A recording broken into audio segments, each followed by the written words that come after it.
está comenzando. Todos los asistentes están en modo de solo escucha. Hola, ¿qué tal? Muy buenos días a todos. Soy Margarita Campuzano del Centro Mexicano de Derecho Ambiental y bueno, les quiero dar la más cordial bienvenida a nuestro webinar, tercer webinar que llevamos a cabo como parte de la plataforma de las comunidades de práctica de América Latina sobre cambio climático, Climalac.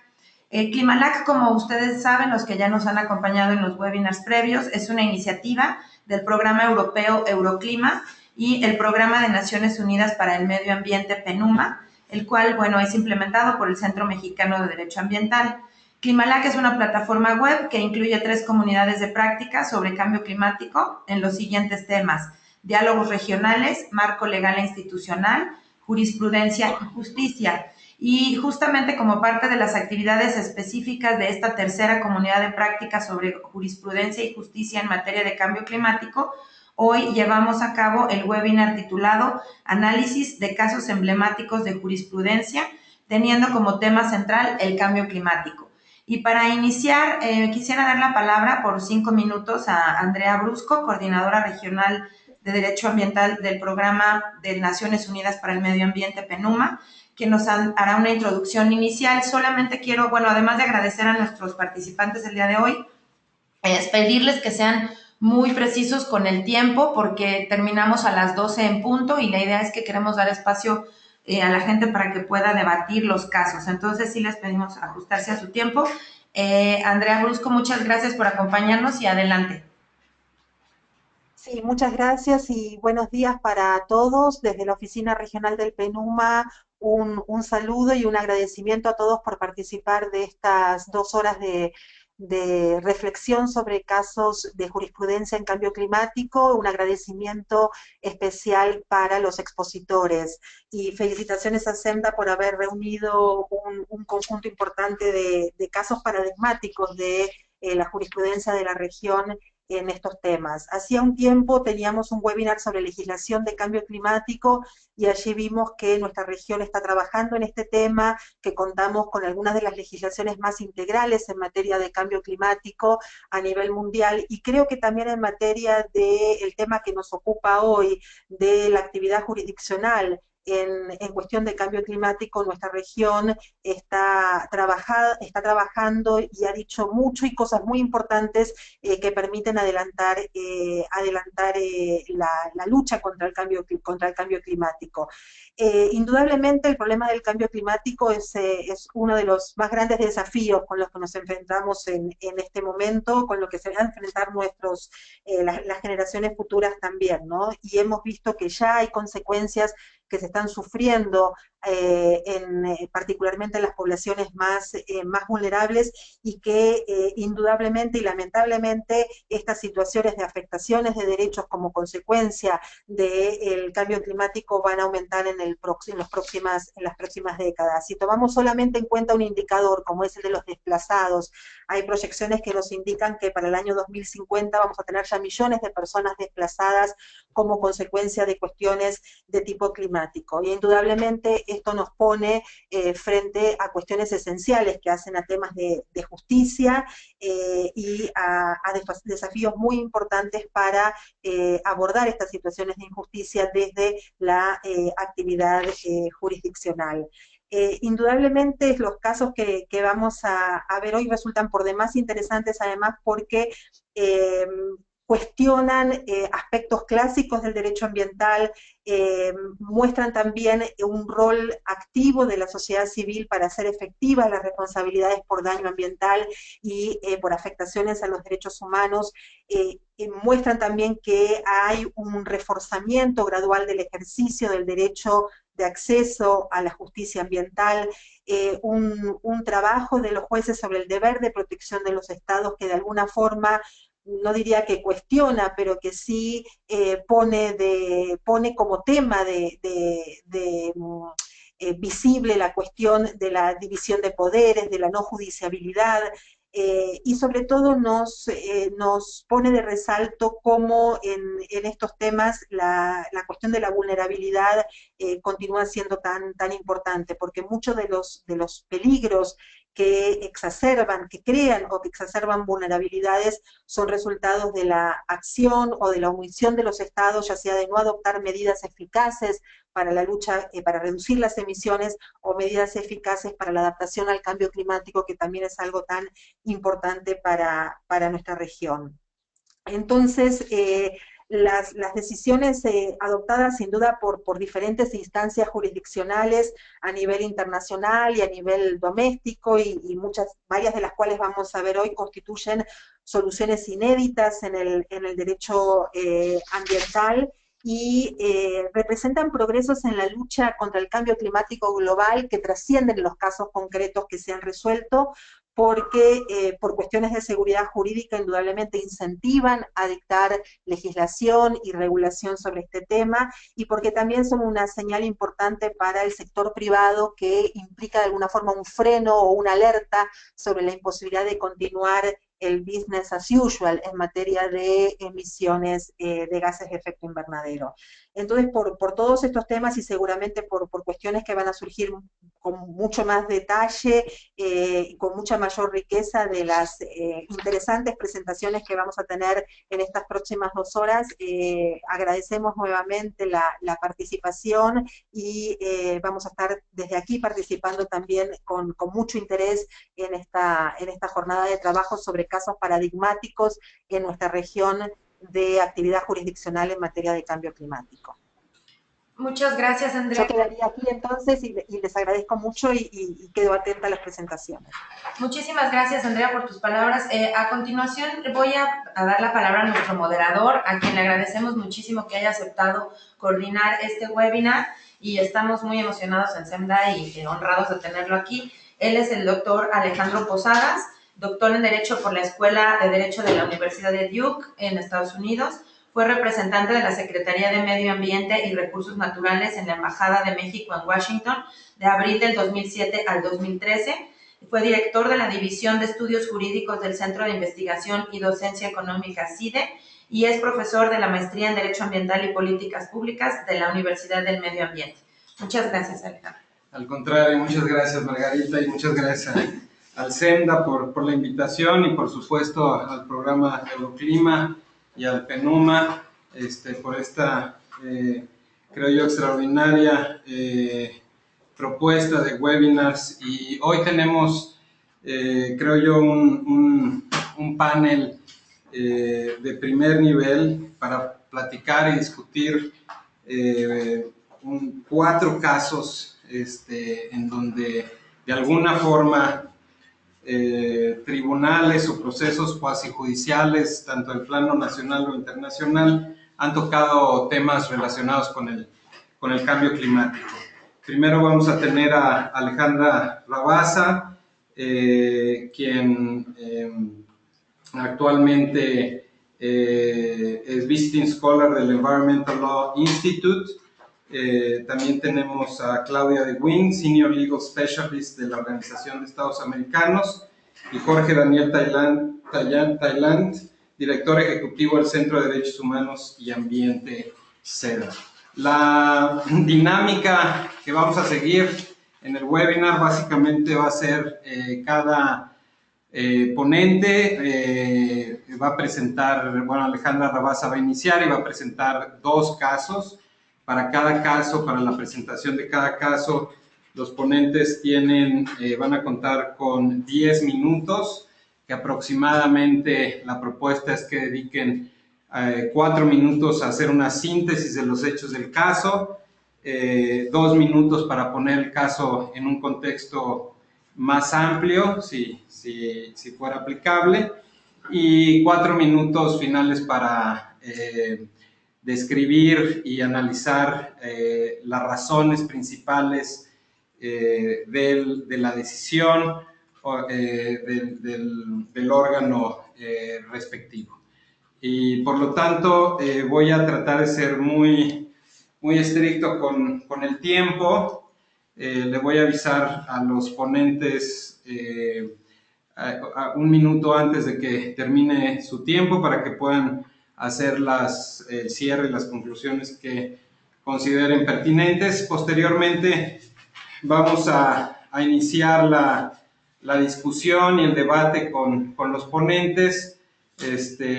Yo me voy a tomar la prerrogativa de iniciar con algunas preguntas para los ponentes y de ahí vamos a ir trabajando esta parte de la discusión y cerraremos con unos muy breves comentarios finales digamos, como conclusión o síntesis y finalmente tendremos unas palabras finales a cargo de Andrea Gruccio de PENUMA.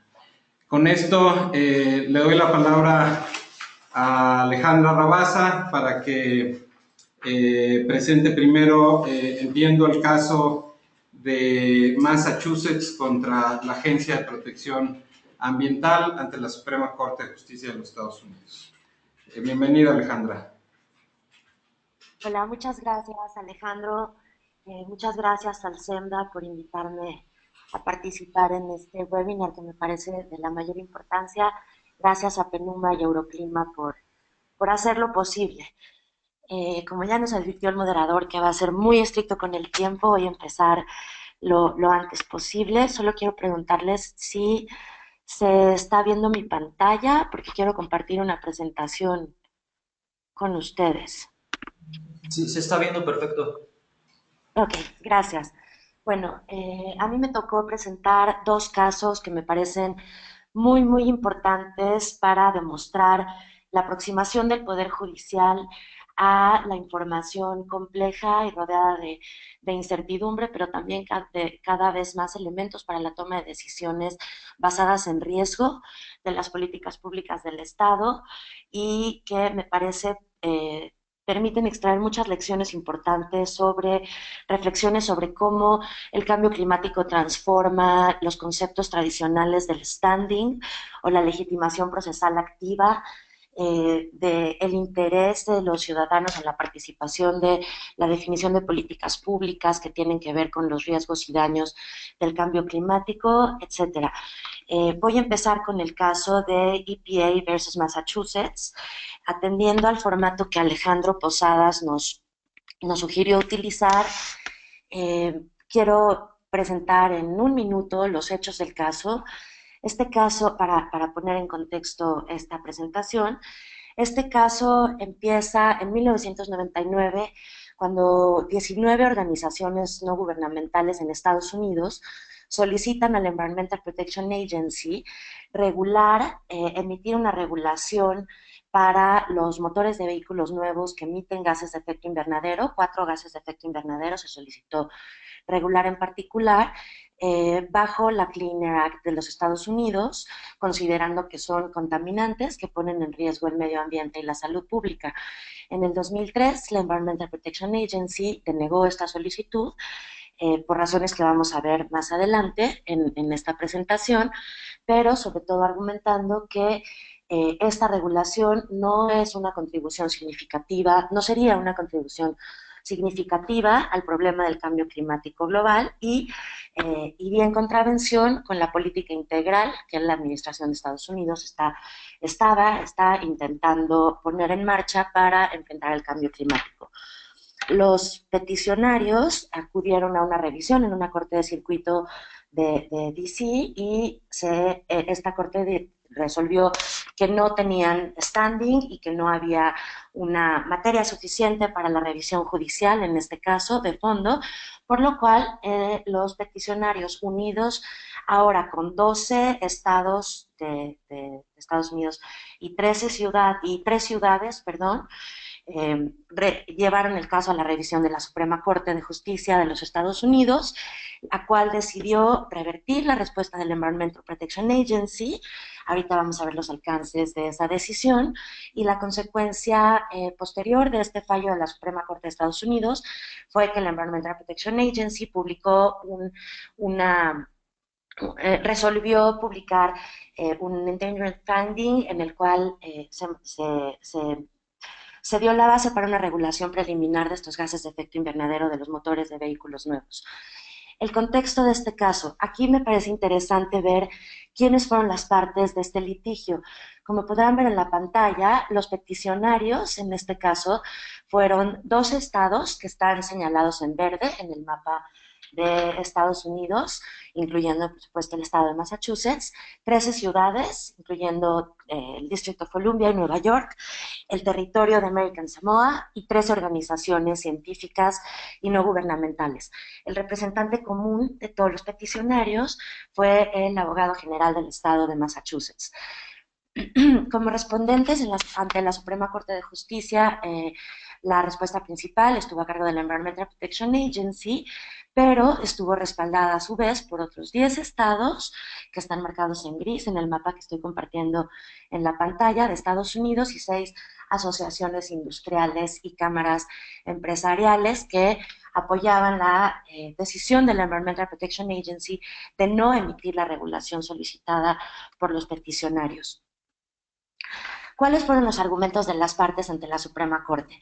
Bueno, los peticionarios presentaron reportes y hicieron referencia a reportes anteriores utilizados por la Environmental Protection Agency y el Poder Ejecutivo de los Estados Unidos para formar una argumentación destinada a probar que la ciencia sobre el cambio climático es contundente, que la ciencia sobre la vinculación entre las emisiones de gases de efecto invernadero, las actividades antropogénicas y los impactos que se predice causará el cambio climático en los ecosistemas, las personas y bueno, en el caso de Massachusetts, la propiedad estatal, la propiedad del Estado sobre las tierras costeras como consecuencia del aumento del nivel del mar, puede causar daños irreversibles al patrimonio del Estado de Massachusetts, pero también a la calidad de vida de sus habitantes. Aquí los peticionarios utilizaron las predicciones, presentaron a la Suprema Corte diversas modelaciones bajo distintos sistemas de modelación multicriterio para predecir en distintos escenarios de conservadores a menos conservadores cuáles podrían ser las consecuencias sobre la propiedad costera, la infraestructura, los parques, etcétera, del estado de Massachusetts, si se cumplían estos escenarios en diferentes niveles del cambio climático que llevarían al final a que el aumento del mar hiciera que se perdiera irreversiblemente las tierras costeras del estado de Massachusetts o estuvieran sujetas a inundaciones frecuentes, lo cual en conjunto tendría costos prohibitivos de remediación para el Estado de millones de dólares. Los peticionarios consideraban que la EPA estaba obligada por la Clean Air Act a regular estas emisiones. La EPA respondió, en primer lugar, que la Clean Air Act no autoriza la regulación de gases de efecto invernadero para mitigar el cambio climático global. Hizo toda una argumentación ante la Corte, analizando las últimas reformas del Congreso de los Estados Unidos a la Clean Air Act para decir que el cambio climático tiene una historia política separada de la Clean Air Act y que si el Congreso hubiera querido que la Environmental Protection Agency regulara los gases de efecto invernadero como contaminantes atmosféricos, como los que regula la Clean Air Act, lo hubiera hecho. Además, argumentó que el Departamento de Transporte de los Estados Unidos ya tiene las facultades para regular los motores de los vehículos nuevos, para instrumentar medidas de eficiencia energética, y una regulación ambiental sería contradictoria. Argumentó también que existe todavía un nivel importante de incertidumbre para tomar una decisión de esta magnitud que tendría efectos prohibitivos también sobre el crecimiento económico de Estados Unidos.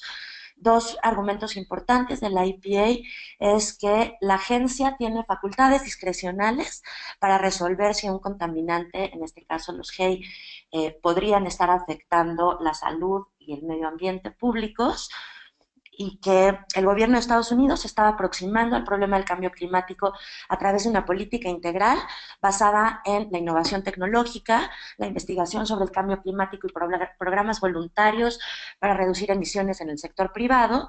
Y otro argumento importante para la agencia era que si la EPA emitía esta regulación solicitada por los peticionarios, limitaría la habilidad del Ejecutivo de Estados Unidos para lograr negociaciones internacionales más ambiciosas, donde países emisores como China y la India se comprometieran a reducir sus emisiones de gases de efecto invernadero.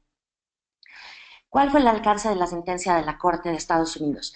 La Corte resolvió con base a dos preguntas principales. ¿La EPA tiene o no tiene autoridad conferida por la Clean Air Act para regular las emisiones de gases de efecto invernadero de los motores de vehículos nuevos?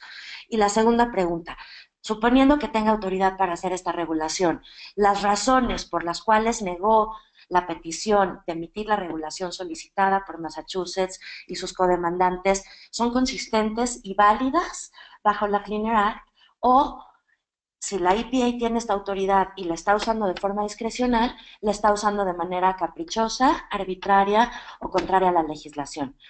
La resolución de la Suprema Corte en este caso estuvo completamente dividida.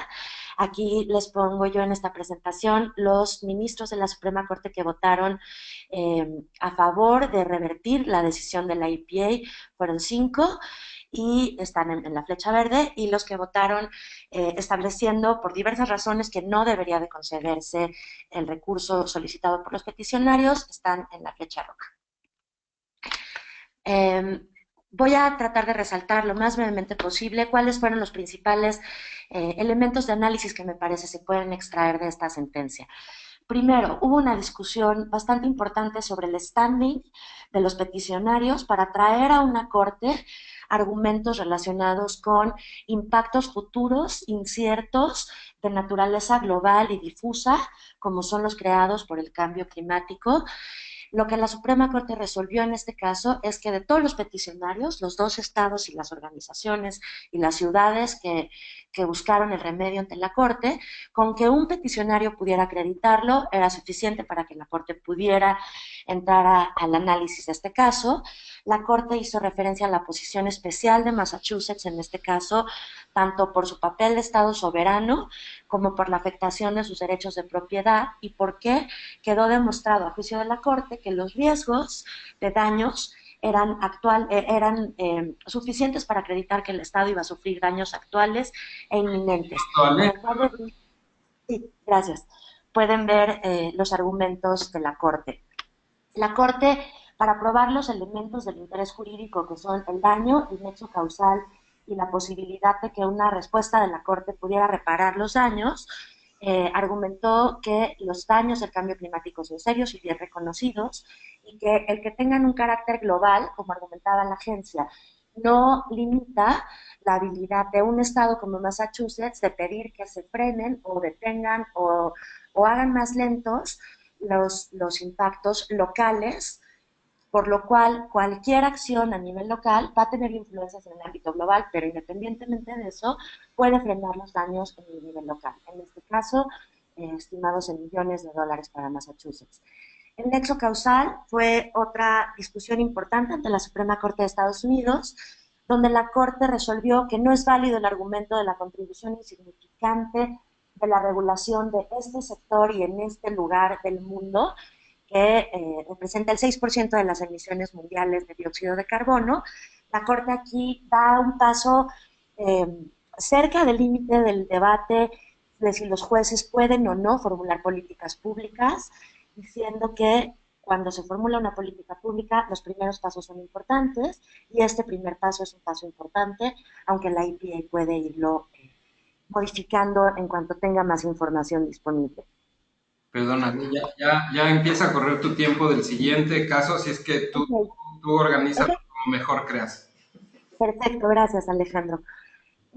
Aquí la Corte resolvió que, aunque la regulación no va a detener el problema del cambio climático global, puede mitigarlo, y por lo tanto la EPA tendría el deber de empujar la acción local que fuera posible y necesaria. En síntesis, lo que la Suprema Corte de Estados Unidos resolvió fue que la respuesta de la EPA fue arbitraria, caprichosa, un abuso de discrecionalidad o contraria a la legislación, porque los gases de efecto invernadero sí son contaminantes regulados por la Clean Air Act, y entonces la EPA debe hacer un juicio sobre si Estos contaminantes ponen en riesgo la salud pública y el medio ambiente y en ese caso, este juicio es lo que determina si debe o no regularse, en este caso, los contaminantes de los motores nuevos de los coches. Para la Suprema Corte de Estados Unidos, la EPA tiene la autoridad, los gases de efecto invernadero están regulados por la Clean Air Act porque son contaminantes y su juicio sobre regular o no regular tiene que estar relacionado con evidencias científicas y no con una lista de razones de política pública que no tienen que ver con el fundamento científico que se requiere para determinar si hay o no un daño. En síntesis, la Corte resolvió que si la incertidumbre científica es tan grande que la EPA no puede hacer un juicio sobre el daño a la salud pública y el medio ambiente de estos contaminantes, la EPA debe decirlo así y entonces asumir que el nivel de la ciencia del cambio climático no es suficiente para la toma de decisiones en el gobierno americano. La EPA no tomó esta decisión, estableció, como les mencioné al principio, entonces un endangered funding de los gases de efecto invernadero de los motores de los coches que solicitaron regular los peticionarios. Después de un litigio en curso, se emitió una regulación preliminar y esta política está en desarrollo en Estados Unidos. Voy a pasar rápido al segundo caso. Este es un caso distinto, aunque también tiene implicaciones respecto de la intervención del Poder Judicial en la elaboración de políticas públicas por la rama ejecutiva del gobierno. Este caso se conoce como el caso Urgenda contra el gobierno holandés.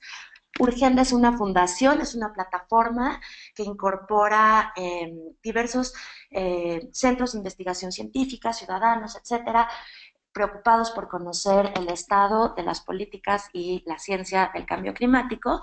En el 2013, esta organización o plataforma solicitó al primer ministro holandés modificar la política, emitir una política climática más agresiva en Holanda para reducir las emisiones nacionales en un 40% al 2020, tomando como línea base las emisiones de 1990.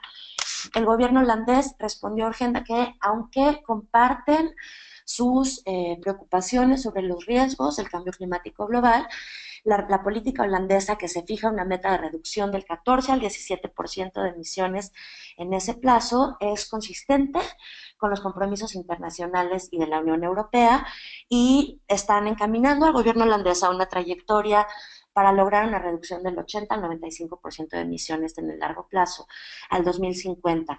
A la Fundación le pareció que la respuesta del gobierno holandés y la política instrumentada por el gobierno holandés ponían en riesgo el deber a la sociedad holandesa y causaban un riesgo a la comunidad global, por lo cual demandó al Estado holandés ante una corte de distrito en La Haya. Esta corte resolvió eventualmente en algunas de las cuestiones planteadas por la Fundación a favor de la Fundación, teniendo como resultado que la decisión de la Corte requirió al gobierno holandés establecer una política más estricta sobre la mitigación del cambio climático, logrando al menos una reducción de emisiones del 25% del total nacional para el 2020. Las partes, en este caso, fueron la Fundación, más casi 900 individuos que se sumaron a la demanda de Urgenda, y el gobierno holandés, representado por el Ministerio de Infraestructura y Medio Ambiente de Holanda. ¿Cuáles fueron los principales argumentos de los demandantes? Bueno, los demandantes utilizaron como evidencia científica los reportes, sobre todo los reportes del IPCC, sobre todo los reportes de evaluación 4 y 5 del IPCC y las predicciones del Panel Intergubernamental de Cambio Climático, así como diversos documentos de política pública y reportes científicos aprobados por la Unión Europea para demostrar que las políticas de la Unión Europea y en particular de Holanda deben ser lo más estrictas posibles para lograr detener el calentamiento global en 2 grados centígrados y en todo caso evitar que se cumplan las predicciones más alarmantes del Banco Mundial, el panel intergubernamental, etcétera, que apuntan a que en un escenario business as usual, las emisiones de gases de efecto invernadero podrían llegar a un calentamiento global de 4 grados centígrados. El argumento principal de Urgenda fue que las emisiones nacionales de Holanda, por su volumen, son ilegales porque causan un daño a la sociedad y a otros estados, y que esta es una responsabilidad sistémica del Estado, que tiene los medios para impedir que se siga causando este daño y se reduzcan las emisiones de los sectores responsables en Holanda, que por lo tanto el Estado, como tiene esta responsabilidad sistémica, está faltando a un deber de cuidado para la sociedad holandesa y está violando el principio internacional de no causar un daño en el territorio de otros estados. Para Urgenda, el daño principal está dado por la actuación ilegal en la que incurre el gobierno holandés al no reducir las emisiones anuales de gases de efecto invernadero en un 40% o mínimo un 25% al 2020 o en un 40% al 2030 como segunda opción. El Estado holandés argumentó primero que la fundación no tenía standing, legitimación activa, para defender los derechos de ciudadanos de generaciones futuras en otros países. Y esto es bastante interesante. La Fundación eh, Urgenda argumentó que estaba representando su interés particular como fundación dedicada a combatir el cambio climático global, pero también que en su búsqueda de una sociedad más sostenible estaba representando los derechos de ciudadanos de generaciones futuras a nivel global, fuera de las fronteras holandesas. El gobierno del Estado holandés argumentó que no existía una amenaza real a Urgenda que pudiera ser justiciable en esta corte y mucho menos causada por una actuación ilegal del Estado, porque el Estado tenía una política climática adecuada, en práctica, consistente con las políticas de la Unión Europea y la comunidad internacional en el marco de las Naciones Unidas, que no tenía una obligación legal para endurecer sus porcentajes de Un minuto para platicarnos cómo se resolvió cerrar. el caso. Gracias. Okay. Al final, la Corte holandesa resolvió que la Fundación Urgenda tiene interés jurídico para acudir a esta corte porque en sus estatutos está el fin de contribuir a una sociedad más sostenible. Y aquí en un argumento muy bonito, la Corte holandesa analizó que el concepto de sustentabilidad tiene intrínseca la dimensión transfronteriza, global e intergeneracional. Por lo tanto, concedió el interés jurídico de la Fundación para presentar esta demanda. La Corte analizó que no existía una disputa en las metas a largo plazo entre las partes, pero existía una disputa sobre si el gobierno holandés tenía que aumentar su política de cambio climático, volverla a un nivel más estricto y lograr la reducción solicitada por la Fundación. Resolvió que no existía una violación al principio internacional de no daño, porque esa violación a otros estados no se estaba causando mientras que el gobierno cumpliera los compromisos internacionales. Pero resolvió, analizando la naturaleza y alcance de los daños causados, el conocimiento y la posibilidad de predecir el daño del cambio climático, las probabilidades de ocurrencia y las acciones y omisiones del Estado, resolvió que sí existía una violación de deber de cuidado por el Estado holandés al no establecer medidas más estrictas.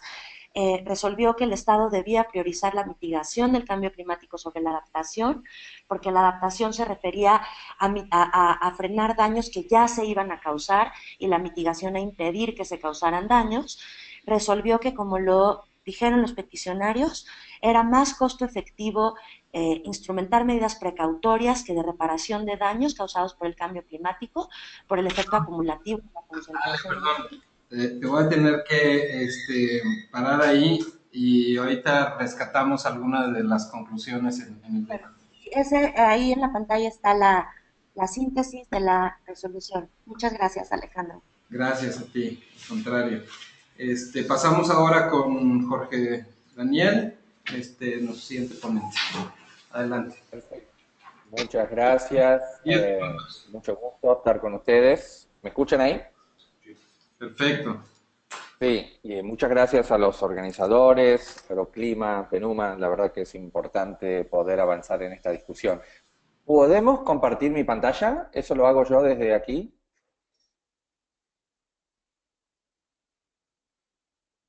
Hola. ¿Listo? Ahí va. ¿Están viendo Sí, estamos. una foto? Por favor. Ahí está tu presentación lista, gracias. Perfecto. Bueno, aquí estamos en los Andes centrales de la frontera entre Argentina y Chile. Esta es una presentación sobre el caso de Barrigol de Pascualama. Hay otro proyecto minero también involucrado, es un proyecto fronterizo entre Argentina y Chile. Yo les había adelantado alguna información sobre fallos respecto al caso. Hay varios casos que están en la justicia argentina, en la justicia chilena y también en foros extrajudiciales en distintas partes del mundo sobre este caso. Y voy a tratar de resumir lo más que pueda algunos de los elementos más importantes del caso y las referencias al cambio climático. Para tener en cuenta de qué estamos hablando, es un proyecto minero en la frontera entre Chile y Argentina. Hay mucho oro en este proyecto.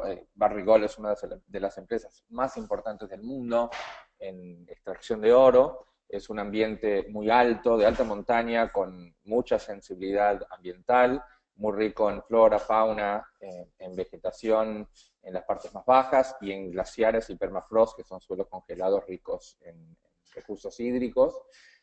Y estamos hablando de jurisdicciones federales y locales, también provinciales en Argentina y en San Juan.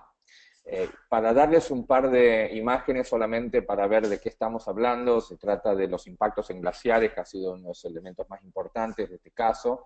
Aquí vemos un camino de acceso al proyecto Pascualama y a otro más de Barrigol que está en Argentina, y vemos como los caminos de la empresa que han sido hechos con tractores muy importantes, han cortado glaciares, y vemos también cómo el polvo de las explosiones en la extracción del mineral generan mucho depósito de sedimentos. Aquí vemos una imagen de cómo un glaciar ha sido completamente cubierto por el polvo y el detrito de estas detonaciones.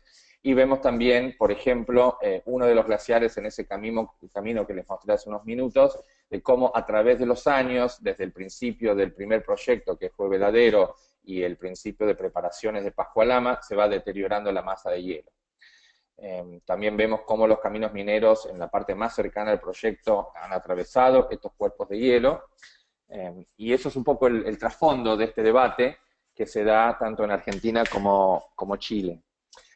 Algunos resúmenes de cómo se ha abordado el litigio y cómo ha resultado la jurisprudencia tanto del lado argentino como Chile.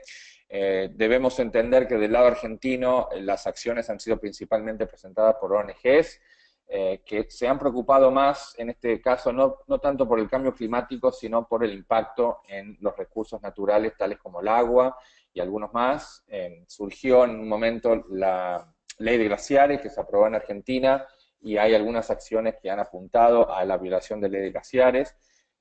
Es un caso particular del lado argentino, la falta de información sistemática del Estado, sobre todo con casos de minería, y eso también ha sido objeto de denuncias y de los casos ante la justicia. Y es importante resaltar que el cambio climático no ha sido y no juega un rol importante en el abordaje de estas ONGs en los casos, ¿no? Y eso es un factor que existe tanto del lado chileno como del lado argentino. El gobierno federal sí presentó un caso en contra de la empresa, pero también en este caso tuvo que ver con contaminación de aguas, no aborda en ningún momento y de ninguna manera el cambio climático. Y finalmente en la Corte Suprema hay otro caso más que he compartido el fallo, en el cual la empresa ha cuestionado y ha presentado una acción de amparo para hacer suspender la ley de glaciares, considerando que esa ley tenta contra los intereses comerciales de la empresa. En un primer lugar, el juez federal local dio lugar a ese amparo en tiempo récord, si bien a nosotros por ahí nos demora 6 meses en que ni siquiera toquen un amparo y accione la justicia. En este caso se le dio en 23 horas una suspensión de una ley que había sido aprobada unánimemente en el Congreso. En ninguno de los casos se abordó el cambio climático. Si pasamos a Chile, también los casos que se han presentado en contra del proyecto generalmente han sido por contaminación ambiental, por incumplimiento de los planes que la empresa tiene con el Estado, por conflictos con comunidades indígenas que están reclamando sus derechos a las tierras y están preocupadas por los recursos naturales que están siendo afectados. Las comunidades indígenas, por ejemplo, los huascoaltinos, también han pedido acciones para no innovar. En el caso de la comunidad del Valle del Huasco, hay varios casos, en uno de ellos un representante también de comunidades indígenas que ha querido una cierta participación de la comunidad en las ganancias, otro señor, Jorge Loepandia, que está haciendo un reclamo por titularidad, también por intereses económicos, y después varias ONGs que se han manifestado en contra del proyecto. Hay un caso en particular que fue tratado por el Tribunal Ambiental, que es muy interesante, también porque el Tribunal Ambiental Federal de Chile es muy nuevo y ha sido uno de los primeros casos en temas de minería y ambiente, y en este caso ha habido referencias a cambio climático, pero curiosamente ha sido un argumento que la empresa misma ha presentado, o sea que no se ha tratado el cambio climático como un elemento de vulnerabilidad que hace a la protección y la importancia de la protección del recurso natural, sino al contrario, la empresa argumenta que el cambio climático es el verdadero causante de los impactos en los glaciares y no la intervención de la empresa, y utiliza al cambio climático como un argumento para sugerir de que no ha tenido ninguna culpa en el deterioro de los glaciares que son colindantes al emprendimiento.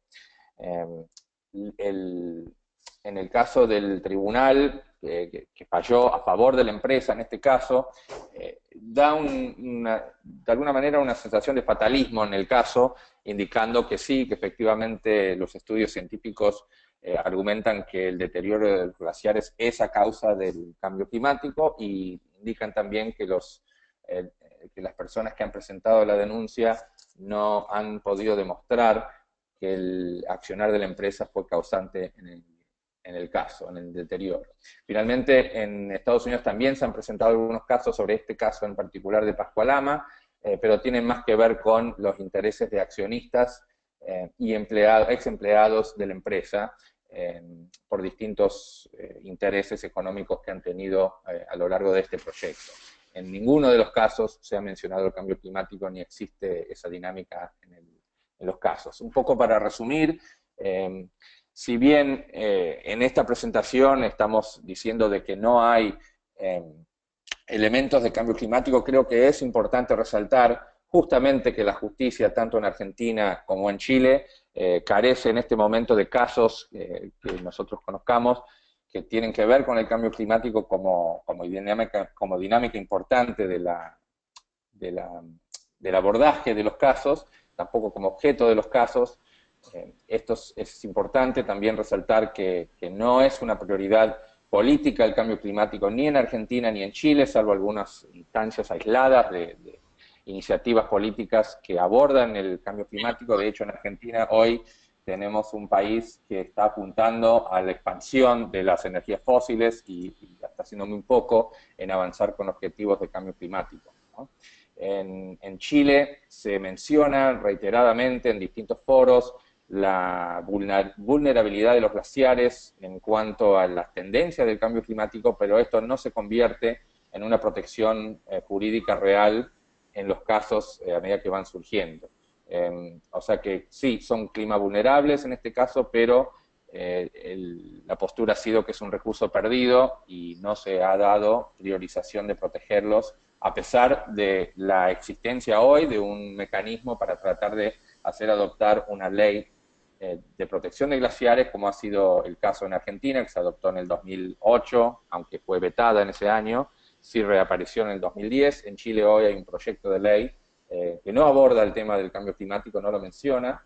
En el lado argentino, la ley de glaciares sí menciona el cambio climático como un contexto en el cual los glaciares están en una situación de vulnerabilidad, y es importante, es establecido por la ley que la autoridad máxima ambiental del país deba abordar la problemática de los glaciares desde la dimensión de cambio climático. Esto no se ha reflejado, sin embargo, en los casos, no ha sido abordado en ninguna manera, y hasta el día de hoy no vemos una tendencia hacia meter casos de cambio climático como este en la justicia.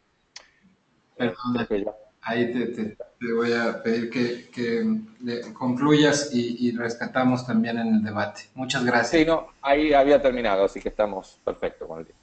Perfecto. Muy bien, entonces pasamos inmediatamente con Claudia de Wind. Gracias, Claudia, y bienvenida. Tienes 10 minutos.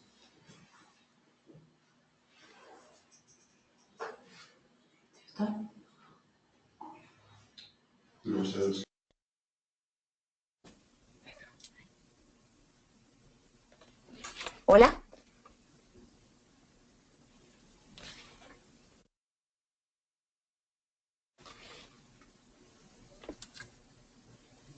Adelante, Claudia. Te escuchamos. Gracias, Alejandro. ¿Me escuchan? Muy bien, gracias. Bueno, muy buenos días a todos. Muchas gracias al PENUMA, Euroclima, al SEMDA por organizar este webinar y por la invitación para conversar de este tema que es tan innovador e interesante para la región.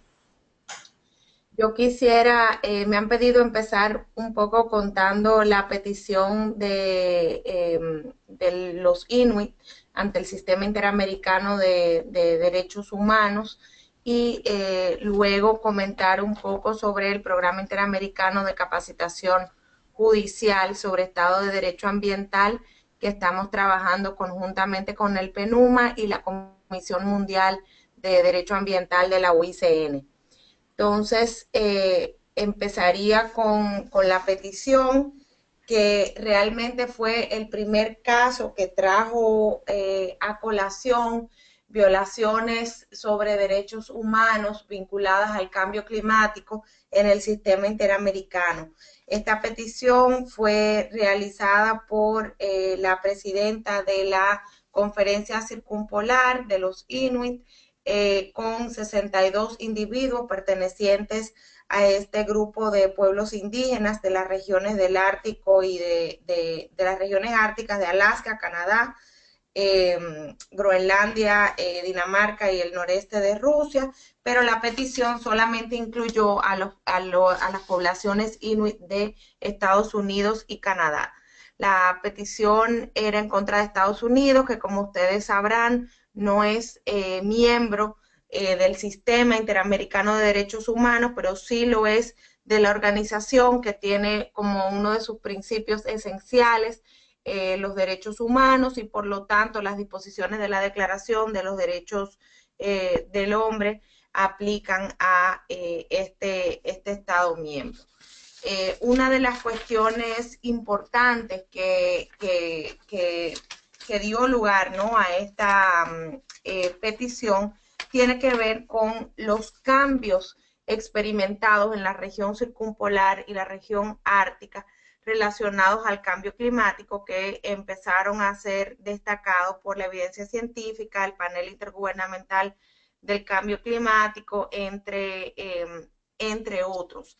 Entonces, cuestiones como cambios en la cobertura de hielo, los cambios en la temperatura del permafrost, el calentamiento global, entre otros. Estos cambios fueron considerados por los pueblos inuit que afectaban sus medios de vida, sus prácticas tradicionales y ancestrales de comunicación, de transporte, cambiaban el paisaje, deterioro en los recursos marinos pesqueros, de los cuales estos dependían, y también, por otro lado, sentían que había unas ciertas afectaciones a su salud por los cambios en la temperatura y un miedo a que la cultura en algún momento dejase de existir a consecuencia de el cambio climático. Bien, ¿cuáles fueron las violaciones que se alegaron en la petición con relación a los derechos humanos? En primer lugar, el derecho a los beneficios de la cultura y a sus propios medios de subsistencia. En este sentido, los inuit consideraban que era muy difícil depender de su medio de subsistencia habitual por falta de la vida silvestre, de la calidad de las cosechas, y que la subsistencia de la cultura podía ser afectada. Por otro lado, el derecho de propiedad ancestral, ya que grandes partes de su territorio estaba cambiando, y por otro lado se estaba haciendo inaccesible de la manera en la cual ellos estaban habituados a acceder o llegar a los lugares. Por otro lado, el derecho a la propiedad cultural e intelectual, o sea, consideraban que había afectaciones en la calidad de la comida y que el conocimiento tradicional se estaba volviendo, vamos a decir, inadecuado, que no se podía confiar en el conocimiento tradicional. Y por otro lado, el derecho a la salud, un poco lo que mencionaba antes del cambio en la dieta, la calidad del agua, por ejemplo, enfermedades quizás relacionadas al calor y al cambio en la potencialidad del sol en los lugares donde habitualmente estos pueblos conviven. Y el derecho a trasladarse, comunicarse de la manera habitual. ¿Qué pasó con esta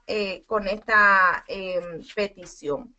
Lo primero es que se decidió que la misma no fuera considerada por la comisión, porque la comisión consideró que no había y que no presentaron información suficiente para poder hacer una determinación con relación al caso, y se rechazó la invitación de la Conferencia Circumpolar de hacer una visita al Ártico para recopilar mayor información. No obstante lo anterior, unos años después, la comisión llamó o convocó a una audiencia de tipo informativo para que pudiesen ser abordados los temas que fueron presentados en la petición sin que se revisara en sí la petición. ¿Cuáles fueron algunos de los aspectos jurídicos de importancia que fueron considerados en este caso? Lo primero tenía que ver con la responsabilidad extraterritorial de los Estados Unidos o de cualquier otro país con relación a violaciones de derechos humanos. Es claro que estos pueblos están distribuidos en distintos países. Se citó uno de los principios de Río sobre la prohibición del daño transfronterizo, que destaca que los estados son responsables por actos dentro de su territorio que puedan tener implicaciones ambientales o dañar a otras personas fuera de su territorio o su jurisdicción. Un tema muy relevante también y que en realidad es común, un elemento común en todos los casos que tienen que ver con cambio climático, tiene que ver con las atribuciones al Estado, ya sea por una obligación de hacer o de no hacer. Cuando se presentó estas peticiones, la ciencia indicaba que los Estados Unidos era responsable del 25% de las emisiones globales de gases de efecto invernadero, y que no se habían tomado las medidas para reducir estas emisiones. Por otro lado, los peticionarios destacaban que no había un recurso doméstico que fuera efectivo ni en los Estados Unidos ni en Canadá para poder abordar estos temas. Luego, y esto se explica en el caso con relación a que en ese momento la regulación de los gases de efecto invernadero era discrecional en el gobierno, no estaba sujeto a lo que es la legislación relativa a los torts, ¿no? Pero con posterioridad, como bien explicaba Alejandra, este tema ha ido cambiando. Los inuits también demandaron el tema de la falta de protecciones constitucionales. ¿Cuál fue el resultado de esta petición, si bien la misma fue rechazada? Lo primero fue que creó una suerte de conciencia sobre los impactos del cambio climático en las comunidades locales y en particular los pueblos de la circunferencia, de la conferencia circumpolar. También por primera vez se destacó que los impactos del cambio climático pueden resultar en violaciones relativas a los derechos humanos y que los pueblos indígenas se ven afectados en un mayor grado. También esta petición trajo a la luz la situación del Ártico, que realmente se empezó a hablar de... Perdón, María, un minutito para concluir este caso. Gracias. En el hielo.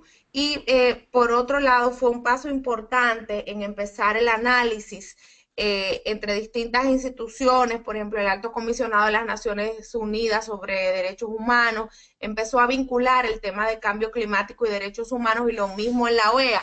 Hemos tenido ya resoluciones sobre este tema. Yo creo que con esto concluye a grandes rasgos lo que fue esta petición y la importancia que la misma tuvo. Y Alejandro, no sé con tu venia si quisieras que pase al siguiente tema o cómo manejaríamos ahora. Sí, Claudia, por favor, adelante. Gracias. Bien, como segundo punto se me ha pedido que hable un poco sobre los elementos contenidos en el programa interamericano.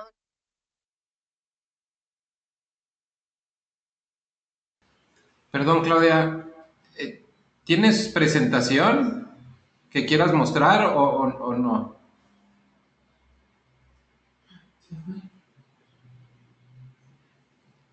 Bueno, mientras regresa, Claudia, nada más recordarles a toda la gente que está siguiendo el webinar que pueden mandar sus preguntas y comentarios a través de chat por escrito, y aquí los vamos a ir organizando e introduciendo dentro de la discusión y el debate. Claudia, ¿estás por ahí? ¿Nos escuchas? No está. No.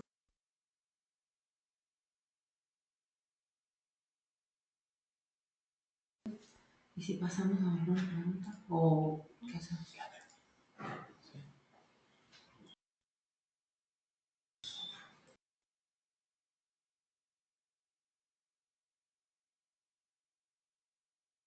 Así como...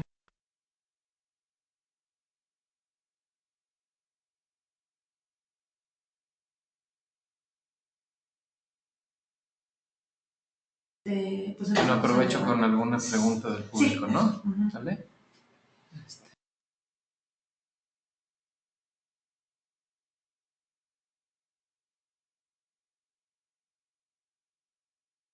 A ver, les pregunto contar. ¿O tú mismo fue? Listo. Hola, buenos días a todos. Juan Carlos Carrillo del Centro Mexicano de Derecho Ambiental. Muchísimas gracias, súper interesantes estas presentaciones, de verdad. Yo estoy aprendiendo muchísimo, como siempre. Y a mí me resulta muy interesante ver cómo los diferentes casos en los diferentes países abordan de manera tan distinta el tema de cambio climático o no lo abordan en su caso. Y cómo se aplica o se implementan los derechos de acceso a la justicia, a la participación y a la información a la luz del cambio climático. Cuando escuchaba y veía estas presentaciones, me preguntaba si hay planes para hacer algo más a detalle, de mayor profundidad, algún estudio comparado, alguna publicación que nos permita ir más a profundidad y analizar con más detalle tanto el marco legal como las sentencias, la manera en que se aplican este tipo de casos. Creo que sería muy importante para darle un mayor alcance a este ejercicio que resulta, insisto, sumamente interesante. Si alguno de los panelistas quiere hacer algún comentario, adelante mientras esperamos a que Claudia se pueda reconectar.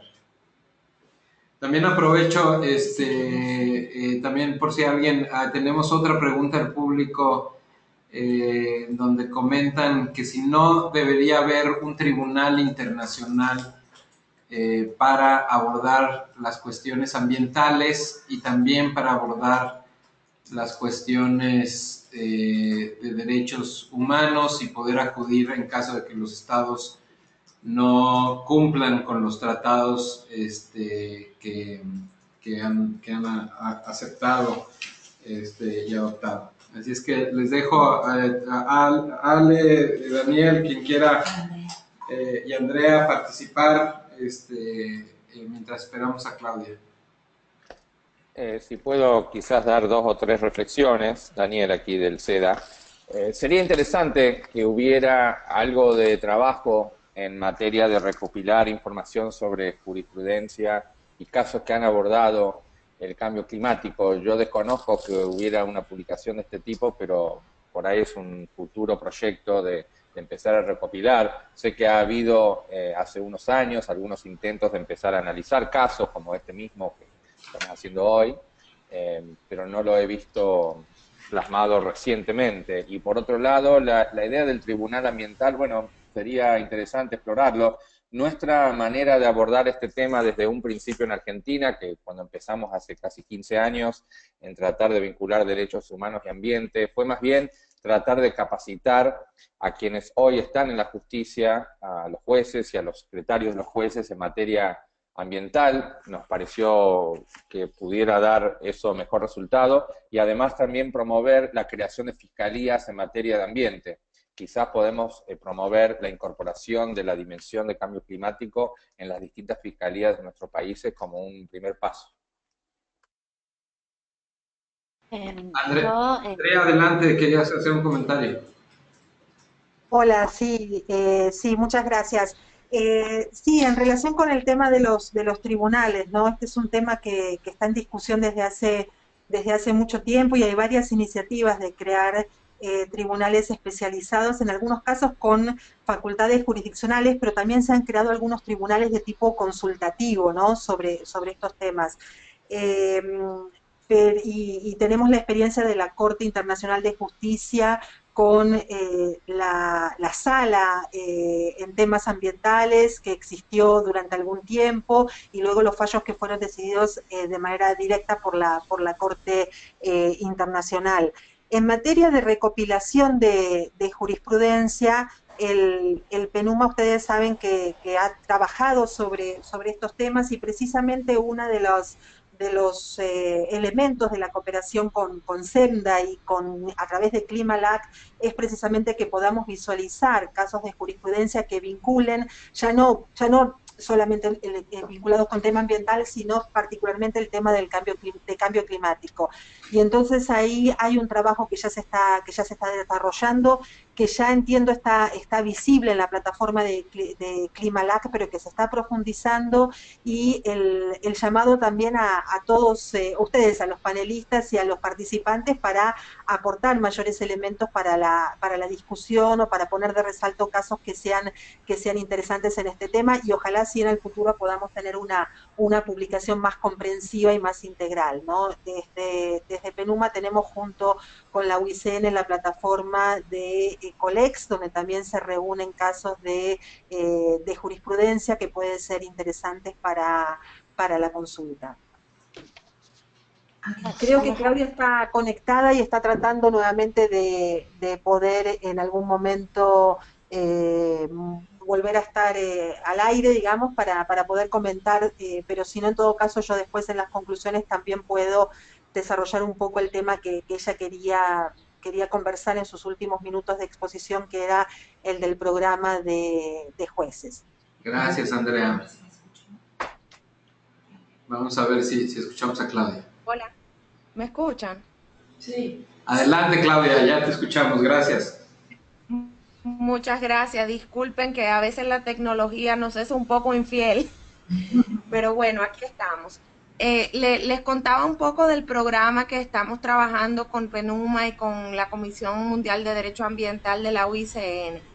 Y este es un programa que ha sido desarrollado a lo largo de un periodo de casi 3 años. Son unos manuales hechos con módulos para ser implementados de una manera integral pero también por separado en el caso de que algún país lo requiera.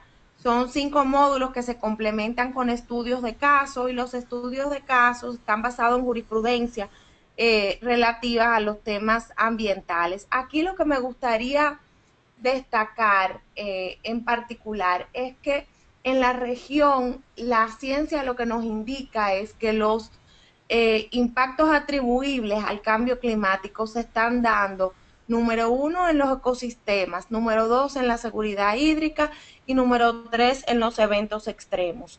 Entonces, en muchas ocasiones nos vamos a encontrar con casos y decisiones que tienen que ver con estos 3 impactos del cambio climático, y donde no necesariamente el elemento o la atribución al cambio climático sea visible por los grandes desafíos que existen. Un ejemplo, ejemplos que podríamos tener sobre esto son los casos que se han venido dando, inclusive en México, donde están muchos de ustedes, con relación al derecho humano al agua.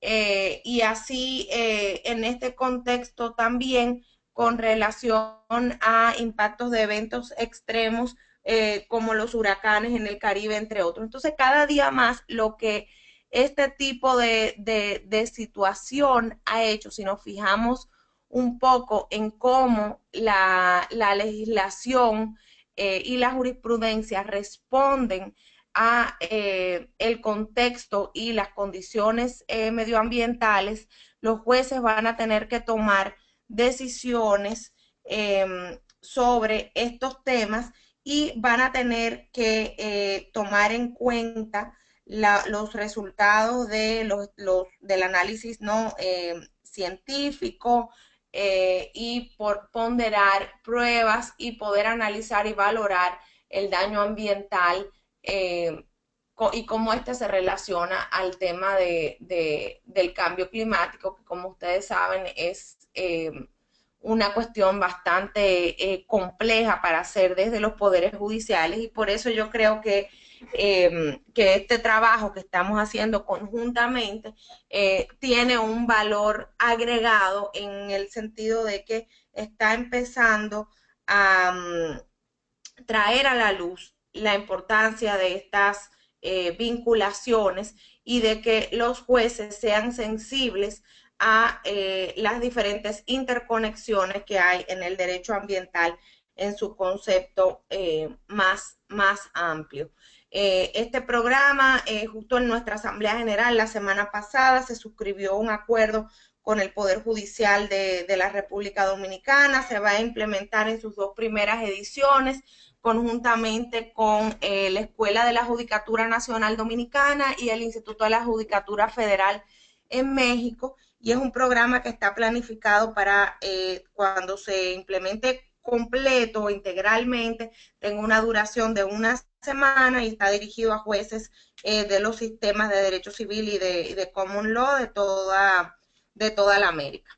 Creo que lo dejaría ahí para no monopolizar la palabra en este tema, pero sí que estamos muy abiertos a la colaboración y a complementar con más estudios de casos que puedan ser identificados por expertos y en los distintos portales que se están trabajando el programa. Muchísimas gracias, Claudia, por esta información y, por supuesto, por la presentación del caso. Vamos a pasar entonces a la parte del debate, del intercambio de opiniones. Tenemos 40 minutos aproximadamente para estar a tiempo y dar oportunidad para el cierre de la sesión. Yo me voy a tomar la prerrogativa de iniciar con algunas preguntas, sobre todo en relación a los casos y a las implicaciones y a las, digamos, a los retos que presenta esto en sede judicial o cuasi judicial, ¿no? Y yo creo que uno de los temas centrales en general para el derecho, pero que ha sido importante en materia ambiental, es el tema del interés jurídico. Por ejemplo, y Alejandra lo conoce muy bien, quien litigaba casos por expandir el interés jurídico en México hacia una noción que actualmente ya está reconocida de interés legítimo hace muchos años, antes de que se adoptara en México. Pero pensando, por ejemplo, en el caso de Massachusetts contra la Agencia de Protección Ambiental, el caso holandés, el mismo caso de los Inuit, hay temas sobre interés jurídico.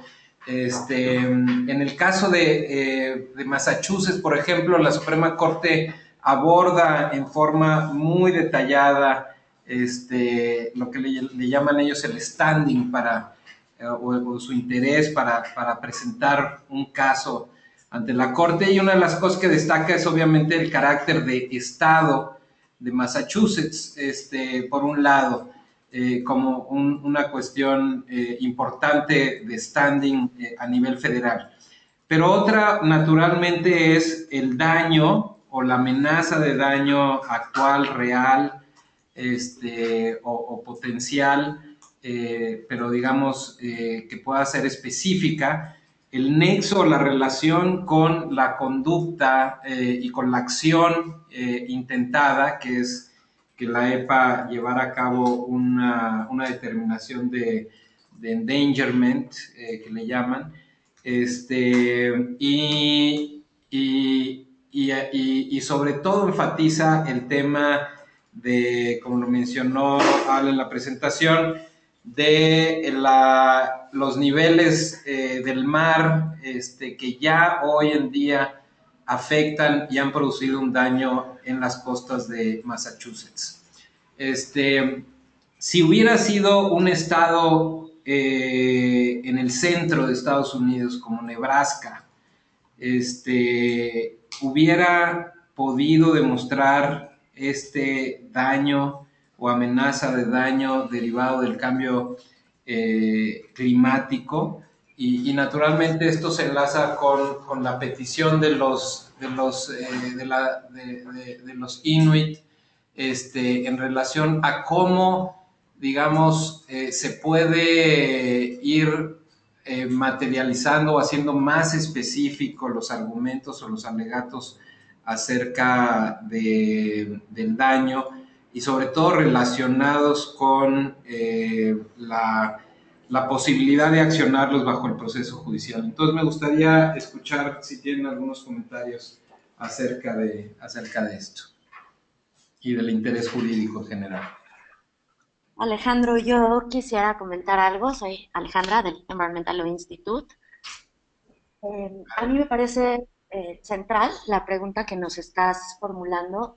Yo creo que una de las principales contribuciones de estos casos es justamente el análisis que las Cortes están haciendo de una figura jurídica tradicionalmente, cada vez menos, pero tradicionalmente muy cerrada, que es el interés jurídico de las personas para acceder a los tribunales.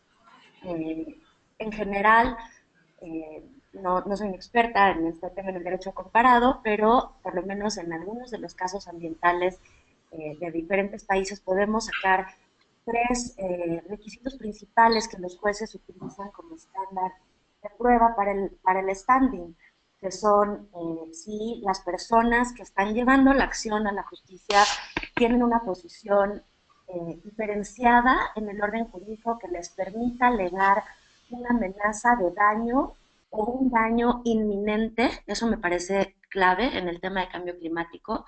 Si existe un nexo causal entre la conducta que están señalando como causante de esa amenaza de daño y si la Corte puede proporcionar una reparación para ese daño. O sea, aún existiendo esa amenaza, las Cortes analizan si su actuación puede proporcionar acciones para la reparación de ese daño. Me parece muy interesante en estos dos casos que me tocó a mí exponer hoy, cómo las dos cortes en Estados Unidos y en Holanda abordan un tema que también generalmente hace cortocircuito con los jueces, que es la incertidumbre versus el principio de certeza jurídica que está en el centro de la función judicial. Me parece muy importante ver cómo en ambos casos la Corte americana y la Corte holandesa toman como referencia la ciencia creada por el Panel Intergubernamental de Cambio Climático y le atribuyen un carácter de inminente a las predicciones de los científicos que han alertado sobre los diferentes escenarios del cambio climático, y luego logran hacer la conexión entre esta información científica, donde está calculado el nivel de incertidumbre que, si se me permite decirlo así, en este caso se voltea para que los jueces comprendan que la incertidumbre no es ausencia de conocimiento, sino al revés, es un conocimiento puntual sobre un nivel de riesgo inminente. Es decir, los jueces se posicionan aquí como administradores del riesgo. Y entonces me parece interesante ver cómo logran hacer el nexo causal entre el interés de un Estado, en el caso de Massachusetts, y de una organización, en el caso de Holanda, en pedir que las políticas públicas enfrenten este riesgo bajo un principio de máximo uso de los recursos disponibles y máxima evidencia científica. No podemos saber si en el caso de Massachusetts, en un estado del centro de Estados Unidos, la respuesta de la Corte sobre el standing hubiera sido diferente. De hecho, hubo un voto disidente del ministro Roberts en Estados Unidos respecto del standing, bastante interesante, pero creo que pudo haber habido un resultado similar si pensamos que cuando la Corte de Estados Unidos aborda los impactos potenciales causados por el cambio climático en Massachusetts, no solo se refiere al aumento del nivel del mar, sino también, por ejemplo, al cambio de estaciones, o sea, al cambio acelerado de las estaciones que provoca el derretimiento de los glaciares o que provoca el deshielo de los ríos y las montañas. En fin, creo que lo que está pasando aquí es que se está transformando la noción de incertidumbre, se está reconociendo que los jueces son administradores del riesgo y que la sociedad en general tiene algo que decir respecto de ese riesgo y está vinculado con la facultad de las autoridades para hacer políticas públicas y asignar recursos que mitiguen ese riesgo. Y me parece una contribución importante de los jueces. Gracias, Ale. Si no hay alguien, alguno de los otros panelistas quisiera hacer algún comentario. Sí, Alejandro, Claudia, aquí. Mira, a nivel interamericano, aquí en la OEA tenemos la Estrategia Interamericana de Participación Pública en las decisiones sobre desarrollo sostenible, que muchos de ustedes conocen. Y uno de los principios que está en la estrategia es el de acceso. Y cuando la estrategia se refiere al acceso a la justicia, se dice que el acceso a la justicia tiene que ser no solamente claro, sino también amplio. ¿Y esto qué implica? Que no es solamente a los mecanismos formales, sino a los mecanismos informales de solución de controversias. Y digo esto para poner en contexto que muchos de los tribunales de la región y la jurisprudencia ha ido ampliando el concepto de interés jurídico y hemos notado una cierta creatividad positiva desde los poderes judiciales en cuanto a la legitimación activa de obrar. En algunos países, por ejemplo, y creo que esto es importante decirlo, que en las Américas tenemos 22 estados miembros de la OEA que incluyen con rango constitucional y de derecho fundamental el derecho a un medio ambiente sano. Entonces hemos visto casos donde se usan las acciones de tutela, otras donde se usa el amparo, otras donde tenemos acciones colectivas, que yo creo que realmente ilustra claramente cómo se ha ido ampliando el acceso. Todavía definitivamente queda mucho por hacer, pero es una muestra de cómo en esta región se ha sido muy proactivo en este tema.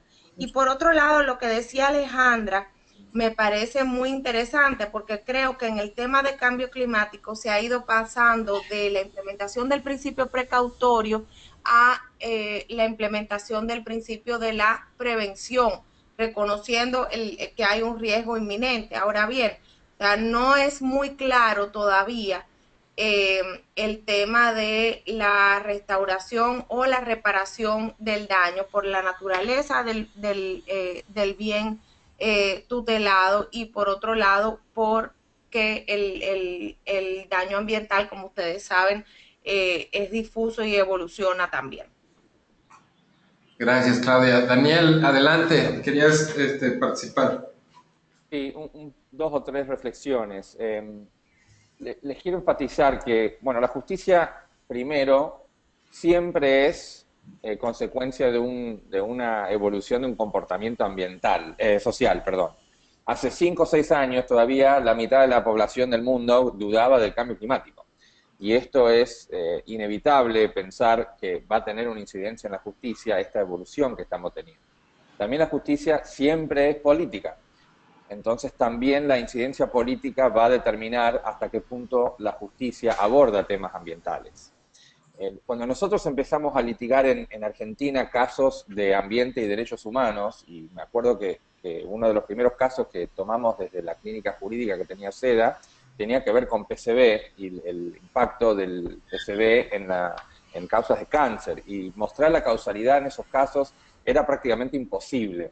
Y la justicia, hasta el día de hoy, es muy reticente a demostrar causalidad cuando es tan difusa la problemática que vemos con las fuentes de esa problemática. Y creo que el cambio climático no va a ser diferente a eso, y es importante dirigir al menos una parte, sino la parte más importante de los casos, no tanto a la causalidad directa, sino en la responsabilidad del Estado que tiene en tomar medidas de prevención, en tomar medidas de adaptación, en tomar medidas de mitigación, que al final del día es donde se van a manifestar los problemas del cambio climático, y donde el Estado sí tiene una responsabilidad absolutamente directa de proteger a la comunidad, ¿no? Los casos, por ejemplo, de los Inuits, uno de los problemas que tiene evidentemente es cómo vincular una contaminación que está sucediendo en una parte totalmente distinta del mundo a un problema específico en la otra parte del mundo. Y yo creo que esa causalidad siempre nos va a presentar enormes desafíos en la justicia para abordar este tema si lo centramos en esa dimensión. Gracias, Daniel. Oye, Daniel, ya que estás, rápidamente nada más te quiero preguntar, si puedes, porque también tenemos preguntas al respecto del público, si puedes nada más expandir brevemente, digamos, en el caso que presentaste, en Chile y Argentina, en la relación entre la minería y digamos los glaciares, la protección ambiental, el cambio climático. ¿Cuál fue la racionalidad del juez que declaró, digamos, que declaró que no se aplicara la legislación y que les dio la razón a la minera? Si podrías nada más comentarnos brevemente. Sí. Bueno, aquí hay mucha discreción personal en qué es lo que sucedió, pero básicamente el juez en 23 horas dio una cautelar a favor de la empresa, y a los 3 meses su hijo le dieron un puesto en el Ejecutivo Provincial. La minería es una corporación en nuestros países, y Argentina no es ajeno a esa realidad. El juez lo que dijo fue que esta ley de glaciares que prohibía la minería en zona de glaciares estaba afectando los intereses comerciales de la empresa. Curiosamente, el proyecto aún no existía, estaba en estado de preparación, no había habido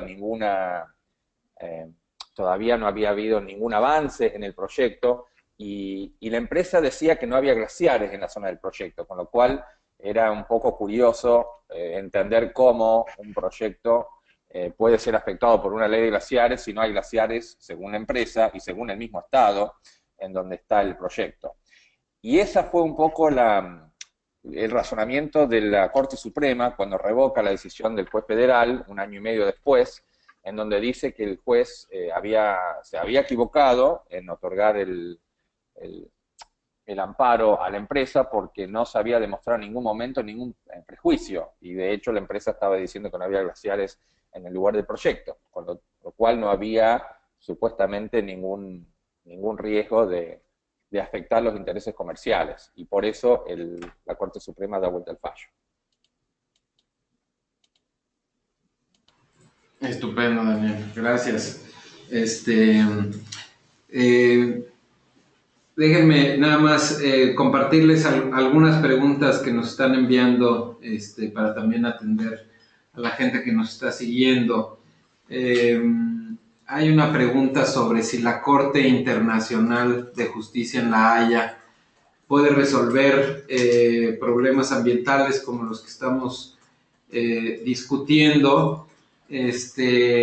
Y también hay un comentario, me gustaría ponerlos juntos aquí rápidamente.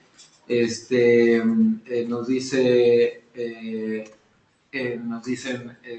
que algunos gobiernos de América Latina argumentan que no se puede judicializar el incumplimiento o negligencia respecto a los compromisos multilaterales en materia de cambio climático, ya que no cuentan con los recursos necesarios para dicho cumplimiento.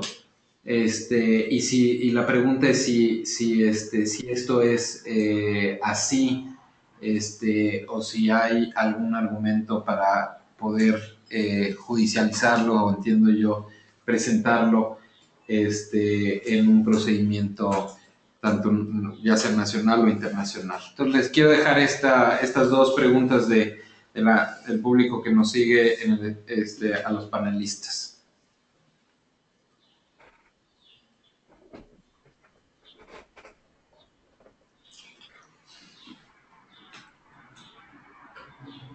¿Alguien quisiera hacer algún comentario? Claudia, aquí Alejandro. Bueno, yo creo que es un tema difícil y es un desafío que enfrentan los jueces y que se ha venido viendo en todos los casos que se han presentado, no solamente sobre esta temática, también en general en la temática ambiental, como bien decía Daniel. Yo sí puedo comentar que a nivel de instrumentos de soft law y de las negociaciones sobre este tema, hay una cierta reticencia de los estados de asumir esa responsabilidad o revivir o utilizar más comúnmente el principio de responsabilidad común, pero diferenciada. O sea que la tendencia va en dirección de la pregunta que tú hacías, de un no reconocimiento de esa responsabilidad histórica y de tener una obligación financiera con relación al pasivo ambiental. O sea, lo he notado en negociaciones recientes y en instrumentos que han sido recientemente aprobados, sobre todo en lo que tiene que ver con los cambios no sé si categoría es la palabra correcta, de países, por ejemplo, en cuanto a los niveles de desarrollo, los niveles de responsabilidad económica con relación a estos temas. Claro. Gracias, Claudia. Yo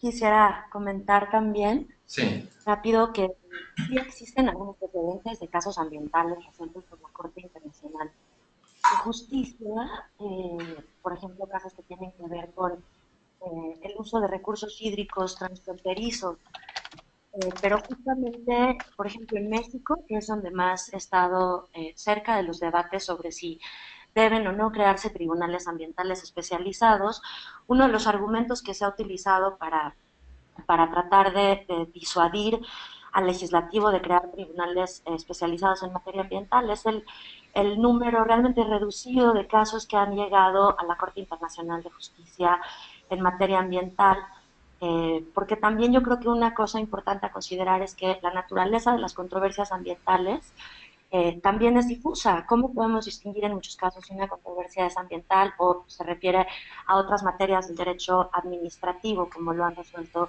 muchas veces las cortes? Pero definitivamente creo que cada vez hay más una tendencia a internalizar en el derecho nacional, en las cortes latinoamericanas, los compromisos de derechos humanos suscritos por los estados en instrumentos internacionales, eh, adoptando una doctrina nacional de derechos humanos que considera la dimensión internacional. Creo que el preámbulo de la Convención de Cambio Climático, donde se estipula que los países que no son parte del anexo 1 pueden incluso aumentar sus emisiones para alcanzar un nivel de desarrollo sostenible similar al de los países anexo 1, se ha utilizado como un argumento para no hacer uso de los máximos recursos disponibles en los estados latinoamericanos para enfrentar el cambio climático, pero creo que justamente el análisis de los casos del derecho comparado demuestran cómo de manera lenta, pero este papel más activista de los jueces está intentando, en casos aislados desafortunadamente, pero está intentando eh, dirigir los recursos disponibles a la acción local, pensando que aunque las contribuciones locales no sean suficientes para detener el problema global, son necesarias, porque justamente es un problema global. Entonces creo que estas experiencias pueden ir creando precedentes útiles para el enforcement en las cortes latinoamericanas, donde sí creo que existe una apertura mayor a hacer una aplicación nacional de los instrumentos internacionales de derechos humanos. Claro, y de alguna forma, si pensamos en los casos que hemos discutido, y pensando en un comentario que hizo Daniel hace algunos momentos, si pensamos en el caso en Estados Unidos y en Holanda, son casos en donde se busca que el gobierno haga algo que debe de hacer conforme a la ley. Y relacionado en esos casos con el cambio climático, hubo posibilidades efectivas de avanzar, por lo menos en el espacio que proporcionaba la legislación de cada país en ese momento. La Suprema Corte de Estados Unidos, por ejemplo, hizo un comentario interesante en ese caso, en el de la EPA, donde dice, no importa que con esto la EPA resuelva todo el problema de emisiones de gas de efecto invernadero, al tomar un paso, ese es un paso que es importante y así funcionan los gobiernos, tomando paso a paso en la dirección correcta. En cambio, cuando enfrentamos el daño genérico del cambio climático, pues se vuelve como muy complejo, además de el tema de la prueba, en ese sentido. Entonces, y obviamente pues también la relación entre tribunales y el proceso político, hasta dónde los tribunales toman decisiones de política pública que tal vez en un sistema democrático le correspondería mejor al sistema político resolverlo a través de política pública. Y finalmente pues el tema de la incertidumbre que abordó también Alejandra, que en materia ambiental es muy importante el cambio climático, digamos, si bien hay toda una ya evidencia científica al respecto, sin embargo, en cuanto a causas, consecuencias específicas, siempre va a haber temas de incertidumbre. Entonces, me gustaría como escuchar una reflexión de los panelistas acerca de estos temas antes de pasar con otras preguntas del público. Yo tengo una reacción, si desean. Sí, adelante, Daniel, por supuesto. Sí, me parece que debemos siempre recordar también de que no son instituciones estáticas y definidas con delimitaciones fijas, ¿no? A veces uno piensa que la justicia tiene un rol, el gobierno ejecutivo tiene otro rol, los legisladores tienen otro rol, pero la realidad generalmente no es así. Las líneas se cruzan. He visto casos donde el mismo ejecutivo pide a una ONG que le hagan un juicio para poder accionar, para poder responder con su responsabilidad, porque de otra manera no lo puede hacer, porque políticamente no tiene el campo para avanzar. Lo mismo con la justicia, a veces los jueces piden casos que lleguen para poder legislar, para poder sacar jurisprudencia, y bueno, son áreas muy grises, y me parece que nosotros que estamos en este espacio debemos tratar de ayudar a avanzar en los lugares donde oportunamente aparecen signos políticos que piden avanzar, ¿no? No siempre vamos a tener el gobierno justo, podemos tener un gobierno que es anti-cambio climático o uno que es muy favorable. Hemos visto en California, por ejemplo, un gobernador republicano que quería avanzar muchísimo con política ambiental y la justicia y el Ejecutivo Nacional estaba en contra. Entonces, estos escenarios cambian y los jueces cambian y los momentos políticos cambian. Y creo que tenemos que ser conscientes de eso y aprovechar los espacios que sí tenemos, en el momento que los tenemos. Alejandro, ¿puedo comentar algo? Adelante, claro que sí. Bueno, yo aquí también quiero relacionar este comentario con lo que mencionaba Claudia sobre los argumentos de la falta de recursos.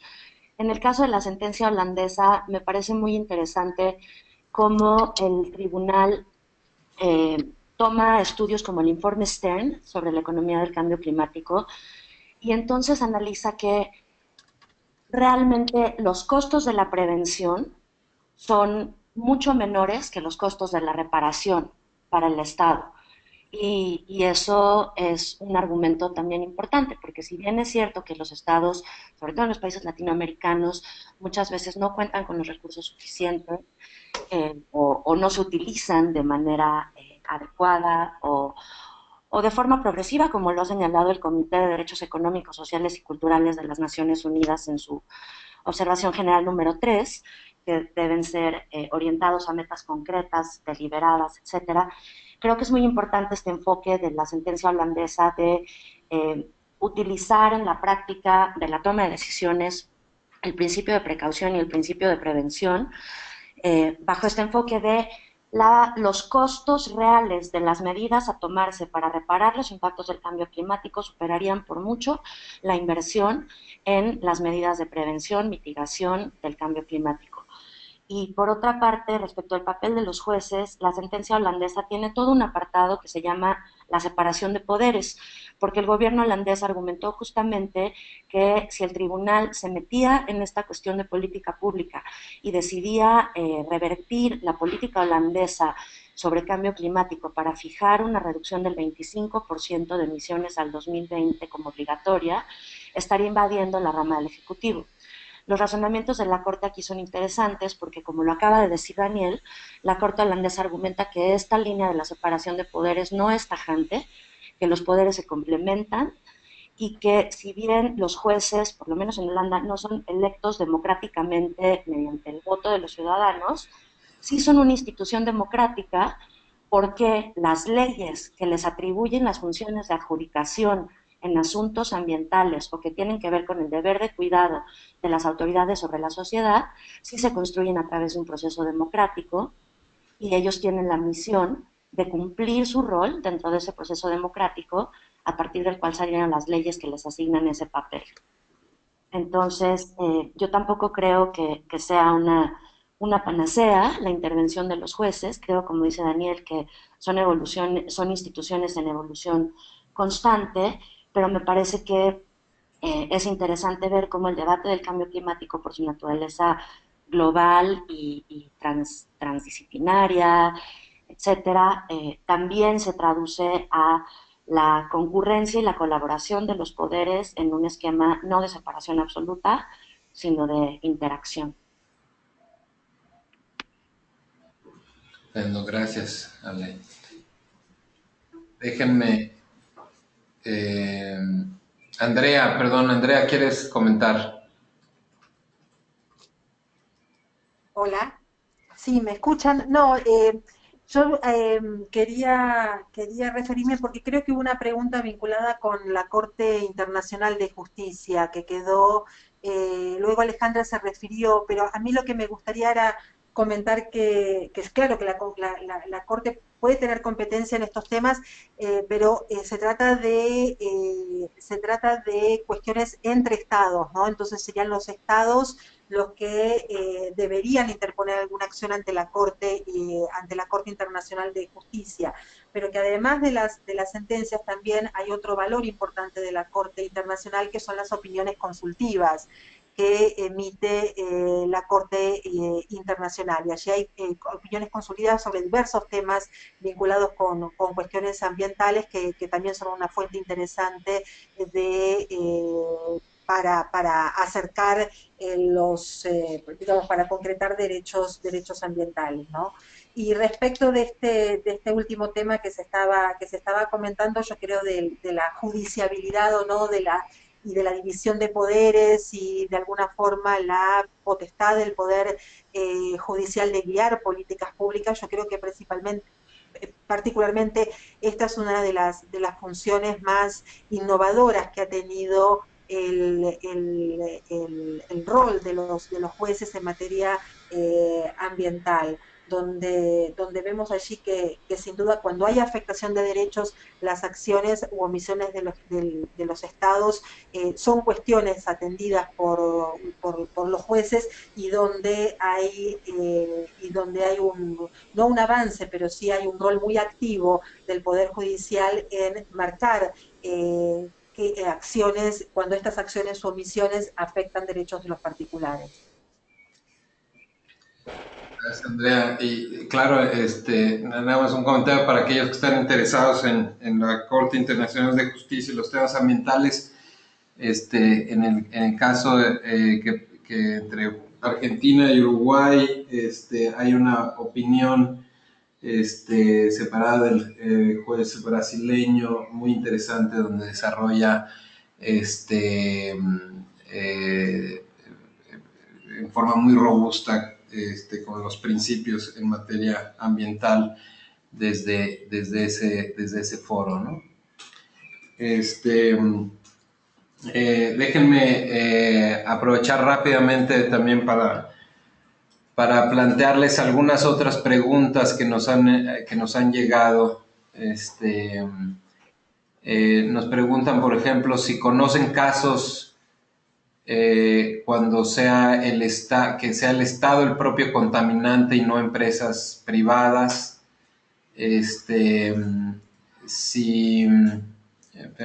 Aquí había una pregunta relacionada.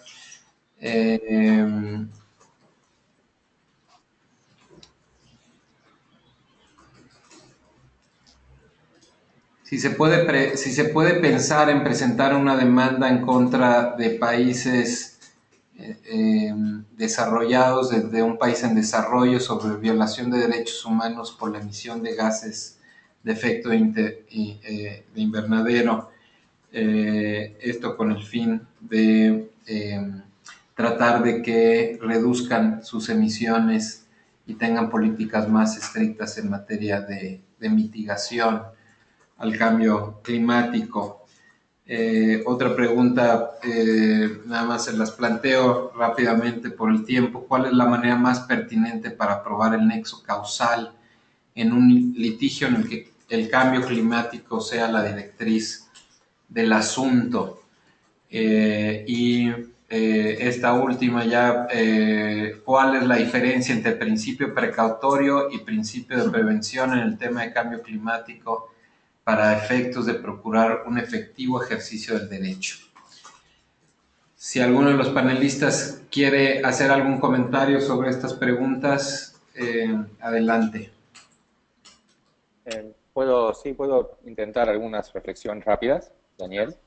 En primer lugar, creo que sería muy interesante pensar en responsabilidad de estados como Polonia, Sudáfrica, China, Estados Unidos, que han decidido armar su matriz energética en función a energías fósiles, ¿no? Y creo que ya hay casos que comprueban que estos son países, sobre todo países como Polonia y Sudáfrica, que están generando muchísima contaminación por emisión de carbón negro.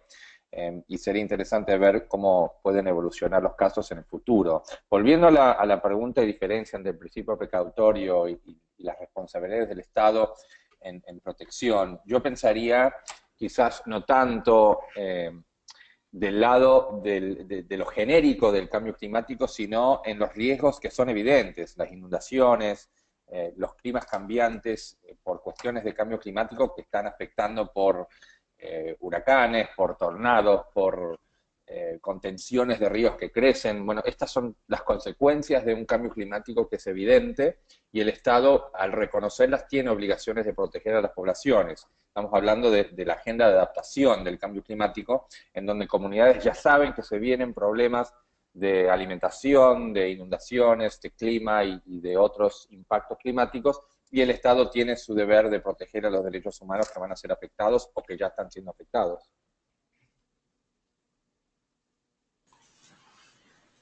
Gracias, Daniel. ¿Algún otro comentario? Yo, Alejandra, Environmental Law Institute. Yo quisiera referirme a la pregunta sobre la responsabilidad del Estado y no de una empresa. Me parece también aquí que la sentencia del caso holandés aporta elementos importantes en este sentido, porque cuando la Corte analiza la responsabilidad del Estado frente a los riesgos e impactos del cambio climático, aborda sobre un principio que denomina la responsabilidad sistémica del Estado. Y entonces lo que la Corte desarrolla es que como el Estado tiene la potestad regulatoria y de enforcement de la legislación y de hacer políticas públicas para incidir en todos los sectores, incluyendo el sector privado, por supuesto, pero no nada más el sector privado, sino también el desarrollo de las políticas en el sector público para lograr los objetivos de mitigación del cambio climático. Cuando el Estado no logra de manera efectiva reducir las emisiones de gases de efecto invernadero o tiene una meta insuficiente, es responsable por la contaminación o por los impactos del cambio climático que se causan en las emisiones dentro de su territorio, independientemente del sector del que provengan. Entonces, el principio de responsabilidad sistémica del Estado podría ser una vía importante para explorar esta pregunta. Y sobre el nexo causal, también referiría al participante que formuló esa pregunta a cómo en la sentencia del caso del Environmental Protection Agency se acreditó el nexo causal entre las predicciones de los impactos del cambio climático según diferentes modelaciones presentadas como evidencia en la Corte en diferentes escenarios y el cálculo de las afectaciones materiales y económicas que sufriría el Estado si se cumplieran esos diferentes escenarios. Entonces, aunque no se puede probar un daño ya causado, se pudo acreditar el estándar de daño inminente. Creo que una vía en concreto para probar el nexo causal es ser capaces de vincular la evidencia sobre las predicciones y la probabilidad de impactos con los impactos en un lugar localizado y, de ser posible, los costos económicos a la propiedad, a la salud, etcétera, que resultarían de cumplirse esas predicciones. Alejandra, pero nada más en seguimiento rápido de tu comentario. Por un lado tenemos responsabilidad sistémica en el caso holandés. Por otro lado tenemos una discusión también muy interesante en el caso en Estados Unidos sobre la facultad discrecional de las autoridades. Inclusive la diferencia, la facultad discrecional en materia de regulación y en materia de aplicación de la ley, y le reconoce cierta discrecionalidad Es decir, hay todo un debate, toda una discusión sobre los gobiernos tienen recursos limitados, tienen que tomar decisiones siempre y cuando la razonen adecuadamente bajo la ley, pueden tomar decisiones sobre si aplican aquí o aplican acá los recursos. ¿Cómo se comparan esas dos nociones, en tu opinión, entre esta noción de responsabilidad sistémica y la facultad discrecional de las autoridades? Bueno, en el caso de la reflexión que ofrece la Suprema Corte de Estados Unidos, en el caso de EPA versus Massachusetts, yo lo interpreto, a reserva de que alguno de mis compañeros o tú, Alejandro, tengan otra opinión que podamos discutir, como una cuestión de estándar. Entiendo que para la Corte de Estados Unidos el estándar de discrecionalidad, cuando una agencia se niega a regular, debe estar debe estar acotado en los límites que la ley le impone para formular su juicio, que limita los márgenes de su discrecionalidad. En este caso, por ejemplo, lo que la Corte dijo fue: la EPA está ofreciendo una laundry list de razones por las que no quiere regular, incluyendo que hay una política integral basada en instrumentos voluntarios y innovación tecnológica, que esto puede afectar negociaciones internacionales, que hay otra agencia del gobierno más directamente competente, etcétera, para atender este problema. Lo que la Corte dijo es: la discrecionalidad está acotada, o sea, la EPA sí tiene discrecionalidad, pero esa discrecionalidad está acotada a que con evidencias científicas resuelva si el nivel de incertidumbre es tal que no puede regular. Es decir, no a razones políticas. Incluso la Fiscalía, en su opinión disidente, refiere que la discrecionalidad de la EPA no puede acotarse como lo hizo la Corte, sino que puede utilizar razones políticas y económicas para ejercerla. Y respecto del enforcement, creo que lo que la Corte dijo es que el estándar es distinto, porque se refiere a casos concretos, no a políticas generales, como en este caso era la de el timing, pero no sé si tú tengas una opinión que pueda complementar esta. Muchísimas gracias. Yo creo que ahí vamos a tener que dejar nuestra discusión de hoy. Les agradezco muchísimo a todos los panelistas. Creo que fue una extraordinaria presentación y discusión en estos temas actuales, importantes y muchos que tocan cuestiones que hemos debatido durante muchísimos años acerca de estos balances entre el Poder Judicial, la judicialización de los conflictos en materia ambiental, derechos humanos, etcétera, el rol o los roles cambiantes, como mencionaron los panelistas, y que se van ajustando en estas ponderaciones entre la autoridad en la política pública y los conflictos y los casos en sede judicial. Yo aquí lo dejaría y agradecerle al público y informarles que todas las presentaciones y la grabación del webinar se subirán en los próximos días, por si quieren consultarlas y seguirlas. Y finalmente, pues, le doy la palabra a Andrea Bruscio de PENUMA y les agradezco su atención.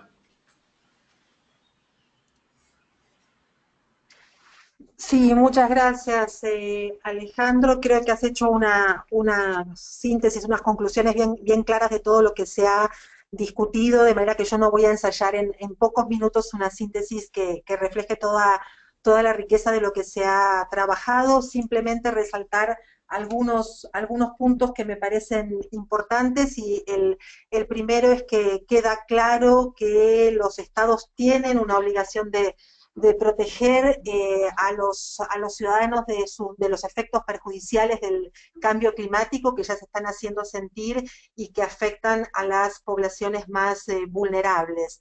Y que los jueces a nivel global, pero también particularmente los jueces de nuestra región, han dado pasos importantes en el reconocimiento específico de estos derechos y en hacer valer esta obligación de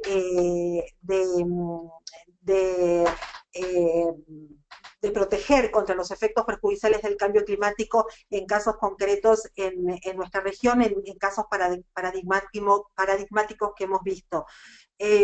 También el tema de la vinculación de los derechos ambientales con los derechos humanos y cómo aquí hay una agenda de vinculación muy importante que también es tomada por los jueces, y cómo desde la perspectiva de los derechos humanos es necesario también llevar a la práctica las obligaciones y las contribuciones previstas por los estados para hacer frente a las cuestiones de cambio climático. Hemos visto que en estos temas contamos con soluciones innovadoras que están a la altura de la complejidad que estos temas requieren y que a medida que avanza además la ciencia sobre el cambio climático y lamentablemente también los impactos perjudiciales del cambio climático, vamos a ver en los próximos años seguramente nuevos desarrollos en estos temas. Y nuevamente marcar que este trabajo del Poder Judicial es importante en términos globales en cuanto a la lucha contra el cambio climático global por ser un incentivo también a dictar legislación que aborde este tema brindando mayor seguridad jurídica para todos los operadores y que refleja también o que marca una señal también de alerta para el sector privado en cuanto a la necesidad de modificar patrones de producción y también a todos patrones de consumo que son perjudiciales y que contribuyen a exacerbar el cambio climático que se está experimentando. Así que por mi parte también muchísimas gracias por el trabajo de esta mañana y por las interesantes presentaciones de todos los panelistas. Bueno, pues por parte del Centro Mexicano de Derecho Ambiental les agradecemos a todos los asistentes que se sumaron con nosotros desde las 10 de la mañana. Ha sido un debate muy rico para nosotros. Sobre todo queremos agradecer pues a todos los que participaron, a Alejandro Posadas, nuestro moderador, a Claudia de Wind, a Alejandra Rabasa, a Daniel Tayán. Muchísimas gracias por su presencia y bueno, los invitamos a todos a que el 12 de julio nos acompañen en el siguiente webinar. Ya pronto estaremos dándoles más información y subiendo la invitación correspondiente. Que tengan muy buen día y hasta luego.